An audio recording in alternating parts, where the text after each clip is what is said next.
Hey there nation, welcome to the show where we help you to play miniatures wargaming on a budget. It is I, Commander CheapSkate, and we are back with another episode of the Underhive Wars. This is a series of Necromunda battle reports for our Sector 7 Dominion campaign, and this is battle report number 34, and it is a trap scenario that is fought between my two friends, Odeth as well as Sergeant Sigmaring. Odeth is bringing the People Eaters of the Chaos Cultists, while Sergeant Sigmaring is bringing the Sleeping Dogs of House Delaque. So these two gangs have fought each other, of course, multiple times during the course of our mini-campaign into the Bad Zones. So this is nothing new for these two gangs to fight it out right now. So because of that, we'll be playing in the Zone Mortalis battlefield with a trap scenario. And this time, Odeth of the People Eaters will be the attackers, while Sergeant Sigmaring of the Sleeping Dogs will be the defenders on this one. So with that being said, we're going to play some background music real quick. If you want to see exactly what each of the gangs is bringing for this scenario, go ahead and pause and take a look at your own leisure.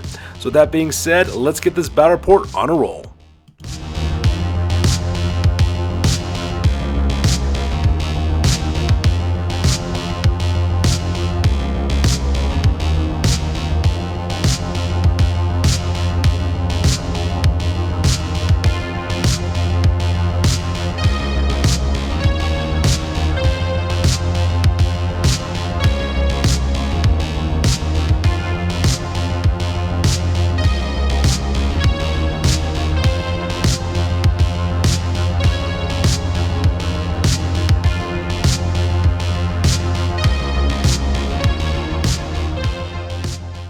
Alright, so the scenario rules for this one is the trap. For deployment, the defender places his gangs into groups of 2+ fighters. So what he ends up doing. So he kind of divides up his gang that way. The initial group of fighters is set up right in the middle of the battlefield, and then he rolls a d6 for all the additional groups that he has set up. On a 6-up, they can be set up anywhere not within 2 inches of an enemy fighter on the battlefield. And once, of course, the attacker deploys his entire army along one edge of the battlefield of their choice, up to 6 inches forward. Now, there is a special rule in this one called surprise attack. The defender rolls a d6 and adds 1 to the total for each group of fighters that deployed outside of the initial deployment zone in the middle of the battlefield.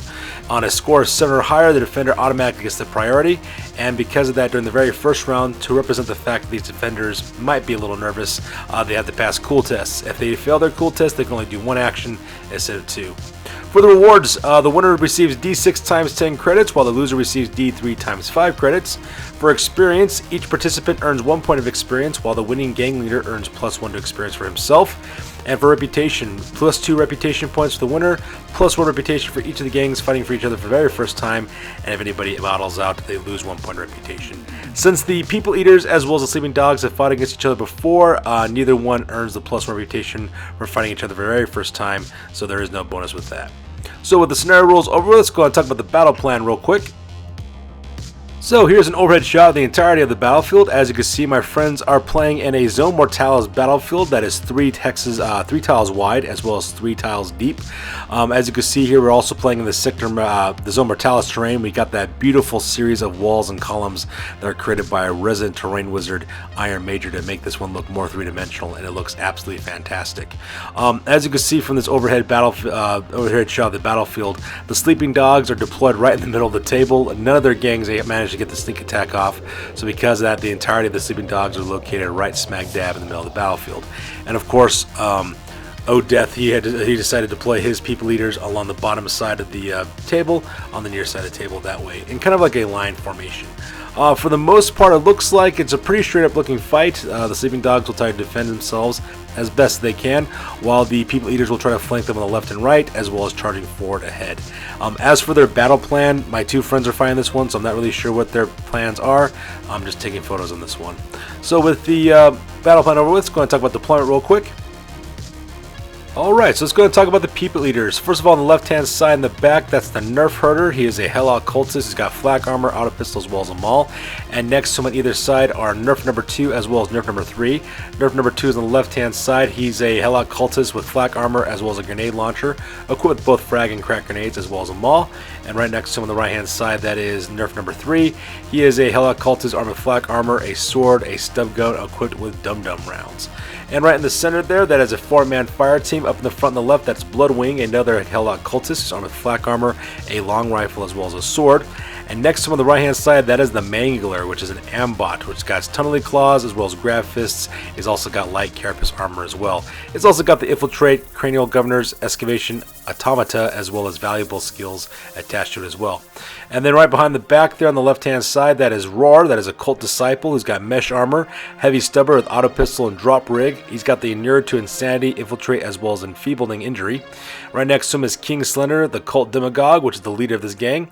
He's equipped with Mesh Armor, a Cult Icon, a Shotgun with Solid and Scatter Shot, a Sword, as well as Auto Pistol. He's got the Devotion, Inured to Insanity, a Commanding Presence, as well as Iron Will skills.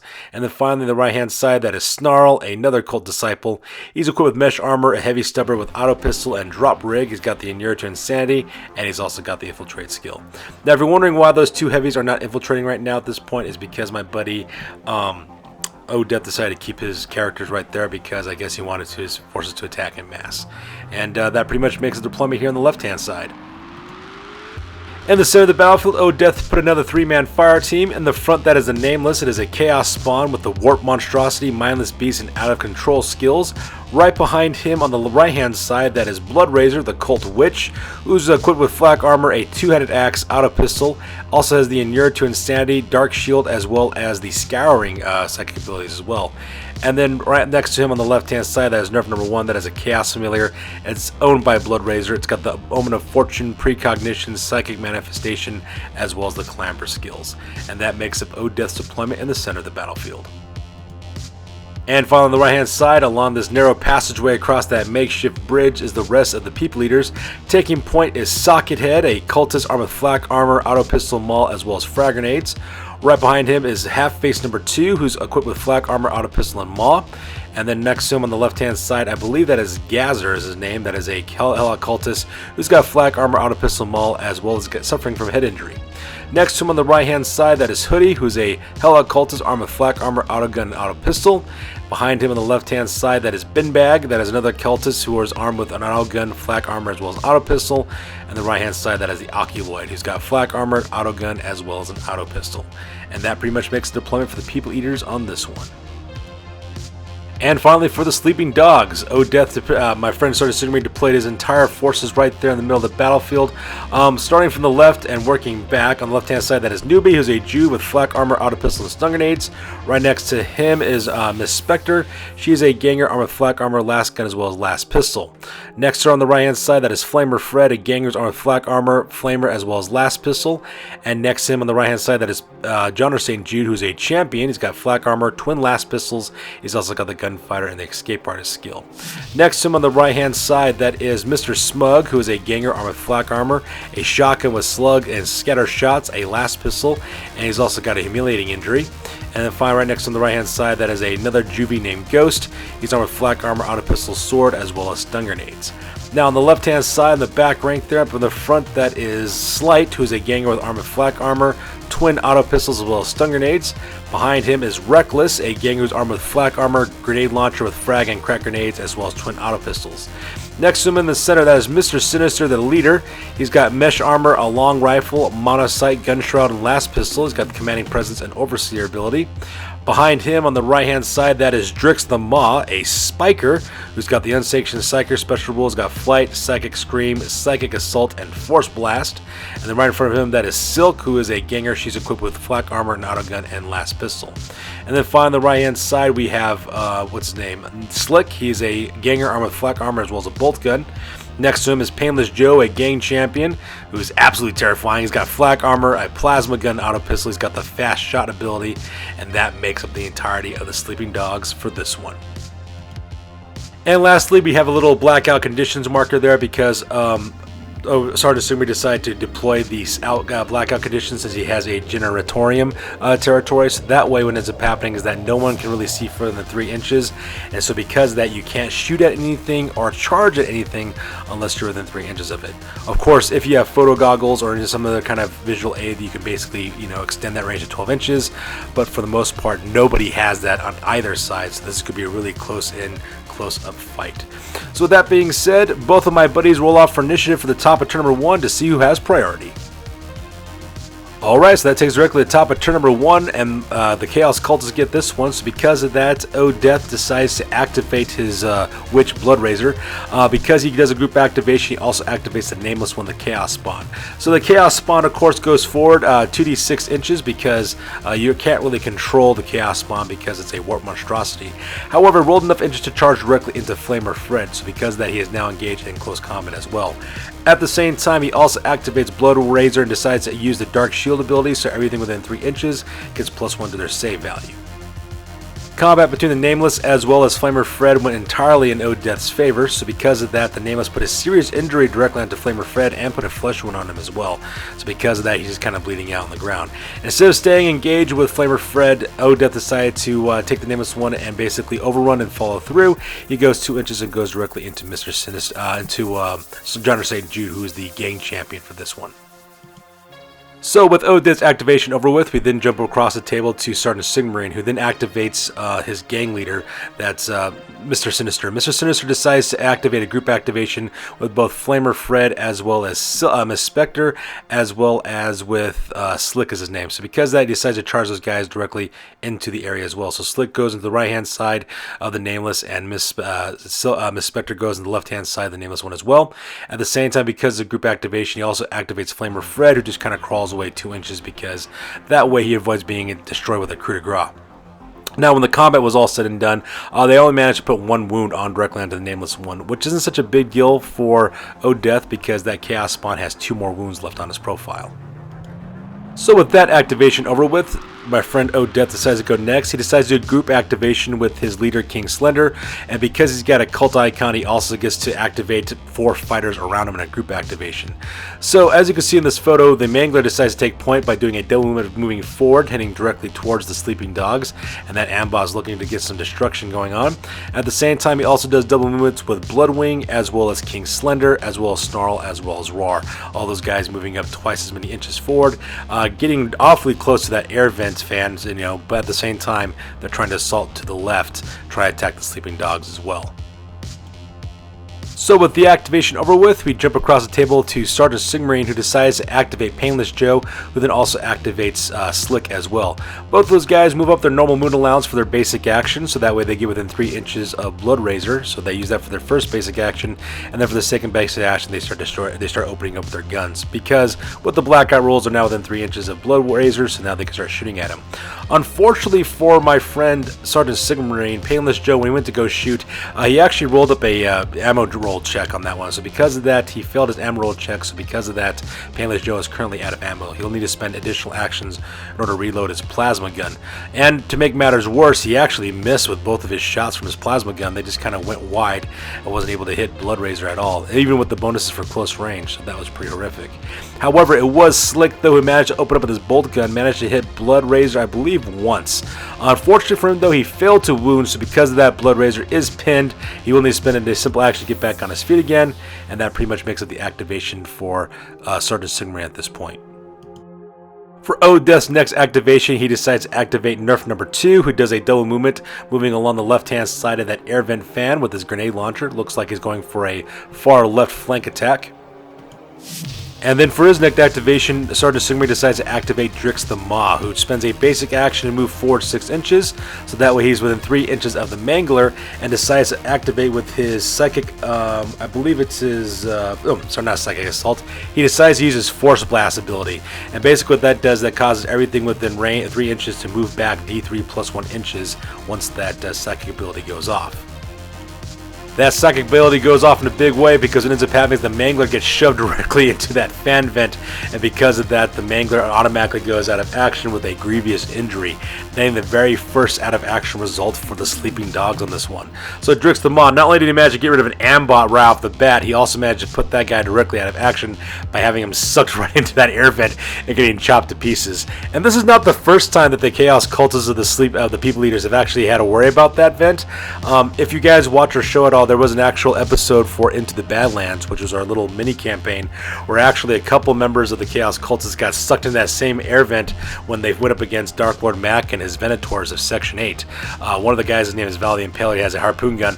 If I remember correctly, he actually shot 2 guys with those harpoon guns and then dragged them directly into the vent for them to get chopped up and put out of action as well. So that air vent, man, it's got the number for the Chaos Cultists, so that was absolutely brutal. And just like that, the Ambot, the Mangler, goes out of action. So with that very dramatic activation over with, Odeth decides to go next. He decides to activate the Nerf Herder, and the Nerf Herder spends a double action moving along the left-hand side of that air vent, looking like he's trying to go for a far left-hand assault as well. Meanwhile, Sergeant Sigmar decides to activate Reckless, who decides to take aim with his grenade launcher and open up directly into Bloodwing, so he opens up with a crack grenade round. However, unfortunately for Sergeant Sigmar, he fails to hit anything with his grenade, and to make matters worse, he actually rolled an ammo check for that grenade launcher as well. So because of that, the grenade launcher is currently out of ammo, and of course Reckless will have to spend additional actions to reload that grenade launcher in order to use it in next rounds. So with that being over with, Odeth goes next, and for his next activation he activates Nerf number 3, who once again does a double movement over the left hand side, joining up with Nerf number 2 as well as a Nerf Herder in order to get around that air vent. It looks like they're trying to attack on the left hand flank of the sleeping dogs. And for Sergeant Sigmar's next activation, he then activates Johnner St. Jude, his gang champion, and he also does a group activation with Ghost. Ghost goes charging directly into the left-hand flank of the Nameless. So now the Nameless is facing down 4 different Delaques, which is getting mad bonuses to hit bonuses for the combat for the Delaques against the Nameless, and also giving him some pretty serious negative modifiers as well. Anyways, when it was all said and done, I believe it was Johnner St. Jude who managed to put an additional wound directly onto the Nameless. I believe Ghost managed to cause any wounds with his attacks as well. So because of that, the Nameless is now 2/3 dead. However, it still has 1 more wound, and it can still be a thorn in the side, especially if this thing isn't destroyed in the next round or 2. So my buddy Odeth decides to go next. He decides to use the Slaaneish's Favor ability that this gang actually has, and how that rule works is that once per round he can activate 2 ready fighters and act like there's like a group activation, and that's one of the abilities they got from their last Dark Ritual. So because of that, Odeth decides to activate both Socket Head as well as Half Face number 2, and both those guys do a double movement, moving up the right hand side, starting to put pressure right on the back ranks of the sleeping dogs. So, not dissuaded from the attack on the right-hand side, Sergeant Sigmar decides to activate Silk Nest, and she actually moves up a basic action of 5 inches forward, so that way she's within 3 inches of Socket Head, and then she decides to open fire with her autogun. To make matters worse for Odeth, the autogun actually goes off 3 times, so because of that we get 3 different shots going directly into Socket Head. And to make matters worse, all 3 shots actually successfully hit because the +1 bonus to close range, and all 3 wound, putting an out cold result directly onto Socket Head. So because of that, Socket Head goes directly out of action and suffers an out cold result. Now there is no lingering injuries, which is the only silver lining on this part. However, to make matters worse though, Half Face number 2 fails his cool check, so because of that he runs back, I think something like 8 or 9 inches, right smack dab in the middle of that bridge, which is a huge problem for Odeth because he's got 4 other gang members that need to cross that bridge in order to assault on the right hand side, and there's no way getting around this because that's the only access point for them to cross. And so with that Half Face number 2 blocking the way, these other 4 guys can't even move at all, so things are not looking very good for the right hand assault for Odeth. And since those 4 gangers can't move, the rest of the turn is dedicated to Sergeant Sigmar, who then activates Newbie. Newbie actually charges right behind the Nameless one and engages him in close combat. And the little Juvia could actually put the last final wound directly on the Nameless one and actually put an out of action result directly onto him as well. Now originally my friends actually rolled off to see what kind of injury the Nameless one would suffer. So normally it'd be a grievous injury, but because the Nameless one is a Chaos spawn, and it has the the monstrous ability that it has, it actually doesn't suffer any injuries. It just automatically goes out of action, and when it goes out of action, it's also restrained as well automatically. And in case you're not familiar with that rule, what ends up happening is at the end of every battle, the Chaos Cultists have to select 3 cultists to see if they can keep the Chaos spawn restrained, and they also might run the risk of this thing escaping and also injuring their fighters in the end. But if the Chaos spawn goes out of action automatically, it's automatically restrained. So that's kind of like a good news, bad news type situation for the Chaos Cultists. So with the action phase over, we go directly to the end phase, and half face number 2 manages to rally, manages to get his cool back on that one, so because it turns 180, so that way he can start engaging, and also nets himself an experience point for actually not panicking. However, for the sleeping dogs though, Flamer Fred does go out of action, suffering a grievous injury, so he goes automatically into recovery, so he'll miss his next battle report as well. So that's pretty tragic for the sleeping dogs. And finally, Sergeant Sigmar rolls off for blackout conditions and manages to get a successful test on that one, so because of that, for turn number 2, blackout conditions are still in effect. So with the end of turn number 1 over with, both my friends roll off for initiative on turn number 2 to see who will go first.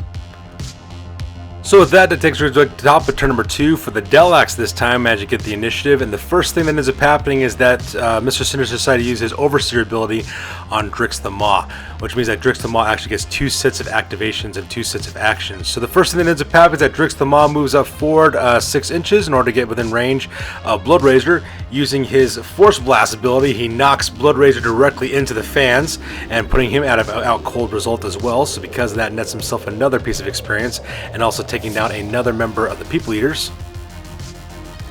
And Drix the Maw floats forward 6 more inches and does another psychic blast directly into the three cultists over on the left hand side for both the Nerf Herder as well as Nerf number 2 and Nerf number 3, blasting all 3 of those guys directly into the fan blades. It was the most insane thing I ever saw in a battle report before. It was just crazy, the number of destruction that guy Drix the Maw is causing, especially since he's always using psychic blast abilities, just knocking Chaos Cultists directly into those fan blades. When it was all said and done, Nerf number 2 suffered an enfeebling injury, losing 1 to his toughness. Same thing with the Nerf Herder, he also suffers the same enfeebling injury, losing 1 to his toughness as well. And lastly, he puts a grievous injury result onto Nerf number 3. So just like that, within the blink of a single turn, 4 members of the People Eaters get blasted directly into those fan blades and get chopped up and go directly out of action. So, needless to say, Odeth is really upset about that, so he decides to activate King Slender, his leader, who does a group activation with Snarl and Roar. All 3 of those guys spend a basic action to move really close directly towards Drix the Maw. They were not within visual range in order to charge him, so because of that, they move up their normal movement allowance, so that way they can start taking pot shots at them with their weapons. Both Snarl and Roar use their auto pistols to target Drix the Maw, while King Slender opens up with his shotgun using a solid slug shot. To make matters worse, the 2 auto pistol wielding champions actually missed their shots, and to add insult to injury, Roar actually got an ammo roll check on that part, so he fails an ammo roll check. In the end, it was basically King Slender that managed to put the 2 wounds directly onto Drix the Maw with his solid slug shot, and not to mention also put 2 serious injuries on him, so because of that, Drix the Maw is now laying face down on the ground and he's pretty much bleeding out, which is a really bad position for Drix the Maw to be in, because if any member of the People Eaters charge directly into him, they can finish him off with a coup de grace. Meanwhile, Sergeant Sigmar uses another group activation, activating Painless Joe, who then group activates Slick. Both of those members of the Sleeping Dog go charge directly into Bloodrazor, engaging him in close combat. Unfortunately for Sergeant Sigmarine, Painless Joe, his champion, actually flubbed his attack rolls. He wasn't actually managed to land a single blow directly onto Bloodrazor. However, it was Slick that managed to put, not only did he manage to hit Bloodrazor, he also managed to put the wounds on him as well. So because of that, Bloodrazor goes face down to the ground, and he's also suffering a serious injury. Luckily for him though, Painless Joe will not be able to finish him off with the coup de grace, but unfortunately, there's a huge mob of sleeping dogs right above him that can charge directly into Bloodrazor and can put him out of action with the coup de grace if he's not careful. Once again, Odeth decides to use Slanesh's favor in order to activate 2 of his gangers once again, and this time he activates half-face number 2 as well as Gazer, and both those guys attempt to assault the right-hand flank once again by doing double movements forward near those power generators heading directly towards Silk. So Sergeant Sigmarine then activates Newbie, who actually charges directly into Bloodrazor and finishes him off with a coup de grace, putting a grievous injury onto the Cult Witch, so because of that he goes directly into recovery. So with that activation over with, Odeth decides to activate his next fighter, which is the Oculoid. I'm sorry, not the Oculoid, I believe that's Hoodie, that's his name. Hoodie actually moves up a double movement as well to join up with Gazer as well as Half-Face, so that way they can start assaulting on the right-hand flank. So Sergeant Sigmarine, starting to feel the threat coming from the right-hand side, decides to activate Johnner St. Jude, his champion, who spends a basic action to move forward, and since he's also a champion, he also goose activates with Silk as well. After he moves up forward, both those gangers open fire with their autogun as well as their twin last pistols respectively. After the shooting stopped and the smoke cleared, and into that half-face got a serious injury, being shot twice actually with the autogun from Silk. So he goes face down and starts bleeding out right there in the cold concrete. At the same time, John St. Jude also managed to put 2 serious injuries directly onto Gazer, nailing him center of mass with his twin last pistols. Unfortunately for Death, he failed his armor test for both those guys, and to make matters worse, Hoodie fails his panic test, and he also runs back 10 inches directly where he came from, once again landing right in the middle of that bridge, blocking the path for both Binbag as well as Oculoid. So because of that, those gangers can't do anything because their only way forward is currently blocked by a panicking Chaos Cultists. So pretty much for the rest of the turn, it's dedicated to the sleeping dogs, so Sergeant Sigmarine just pretty much takes turns activating the rest of his fighters. He moves up Reckless as well as Miss Spectre. He also moves up Slight as well as Ghost as well as Mr. Smug. And all 5 of those sleeping dogs just move up their normal basic movement actions and start opening fire with their weapons directly into King Slender, Rar as well as Snarl. After all the shooting was said and done, I believe it was Reckless who managed to put the last 2 wounds directly onto King Slender, opening up with twin autoguns. I think he managed to get 5 hits off on him directly, managed to wound him 3 times, so because that King Slender gets a serious injury and he's laying face down on the ground. I believe it was Miss Spectre who managed to pick off Rar, who managed to put managed to hit him, but was unable to wound him at all. So because of that, Rar is currently just kind of pinned right now. At the same time, the rest of the other shooters were not within range to shoot Snarl, and Snarl, of course, passes his panic check with a cool check. So because of that, he just stands his ground, doesn't worry about running away. And that pretty much finishes the action phase for turn 2. So during the end phase, Death has to take a bottle test, and unfortunately he fails that bottle test outright. So because of that, the People Eaters will need to start taking cool checks to see if they manage to stand their ground or flee off the battlefield. As for recovery tests, King Slender gets back on his feet again while only suffering a flesh wound, and the same thing exactly happens to Drix the Maw. He manages to make a recovery and also suffering a flesh wound at the same time. Over on the right-hand flank, half-face number 2 managed to get back on his feet again with a flesh wound, while Gazer is still seriously injured. And finally, Hoodie managed to pass his cool test, so because of that, he does rally back, getting himself a point of experience as well. However, it's at this point of the game that my friend Death decides to surrender at this point, so because of that, the Delaques automatically win this battle report, netting a victory for Sergeant Sigmarine as well as his sleeping dogs. So with that being said, ladies and gentlemen, it's time for us to go directly to the post-game where we talk about exactly what happened to each of the gangs, because this battle report is now officially over. Alright, so first off, let's talk about the People Eaters. Unfortunately, the People Eaters lost 8 guys in this battle report. They actually had 8 guys go out of action. Bloodraiser, nerf number 3, as well as the Mangler, all 3 of those guys suffered grievous injuries, so they go directly into recovery, and they'll miss out their next battle report as well. Sockhead as well as Bloodwing suffered out cold results. They make full recoveries, no problem. Whereas nerf number 2, as well as the nerf Herder, suffered enfeebling injuries, and they lose 1 point to their toughness each respectively, and they also go into recovery, meaning they will miss out on their next battle report as well. As for the Nameless, he automatically gets restrained because he went out of action, so no drama there. For advancements, there's actually a couple members of the People Eaters who advance. Hoodie leveled up to level 2, earning +1 to his intelligence, and same thing with the Nerf Herder leveling up to level 3, earning +1 to his intelligence as well. In the end, they decided to use the Dark Ritual, where Bloodwing was actually used as the sacrifice, as the focus of the vessel for the Dark Ritual, and Bloodwing actually survived, leveling him up to level 2 and earning +1 to his ballistic skill as well, making just a little bit deadlier when it comes to shooting. For the territories, once again for the Dark Ritual, Bloodwing was offered up as the vessel for the Dark Ritual, which they passed, and once again they earned the favor of Slaanesh once again, so that way they can activate 2 fighters and a group activation as if they were a group. From their territories, they only have 1 territory, which was a settlement. They earned 1 point reputation from that, as well as 30 credits. In their merchant phase, they got 30 credits from their territory, as well as 5 credits from the scenario, giving a grand total of 35 credits in total. And Death decided to place all 35 credits directly into the stash. He's decided to save it up for a rainy day. For their reputation, they earn 1 point of reputation from their settlement. However, they lose that 1 point of reputation for bottling out in the scenario, bringing their grand total to 15 points of reputation. The People Eaters' new record now is at 2 wins as well as 3 losses, and their new gang rating now is at 2,215 points. Now it's time to talk about the Sleeping Dogs. The Sleeping Dogs only suffered 1 out-of-action result, which was Flamer Fred, and he suffered a grievous injury. So because of that, he goes directly into recovery, and he'll miss out on his next battle report. For advancements, 2 members of the Sleeping Dogs advanced. Painless Joe leveled up to level 4, earning the Marksman skill for him. So because of that, now he can shoot at whoever he feels like, and he's also got the fast shot ability, making Painless Joe that much deadlier and scarier in shooting phases. And Drix the Maw, not surprisingly, the Spiker managed to level up to level 2, and he also got the Fixer skill, which means that every single time they end a round, he automatically generates D3 times 10 credits for his gang. So Drix the Maw, deadly in combat with psychic abilities, and earns you some money as well, so pretty good trade-off. From the territories, they've earned 1 point of reputation from their settlement, as well as generating 60 credits from that territory, and from their Narco Den they managed to generate another 30 credits as well. During the merchant phase, they managed to scrounge up 90 credits from their territories, earning another 60 credits from their scenario from winning the trap scenario, and Drix the Maw also used his fixer contacts to give him additional 30 credits, bringing their grand total pool to 180 credits in total. With that 180 credits, they purchased a displacer field for Drix the Maw, so now he's a little bit more survivable in shooting phases and close combat, and with the rest of the money, they purchased photo goggles for Mr. Sinister, Painless Joe, Miss Spectre, Silk, Reckless, as well as Slick, making this gang even deadlier whenever they plan on using their blackout conditions. According to Sergeant Sigmar, he plans on purchasing photo goggles for all the members of his gangs, so that way when he does a blackout conditions, all of his gangs will have the advantages while his opponents will not.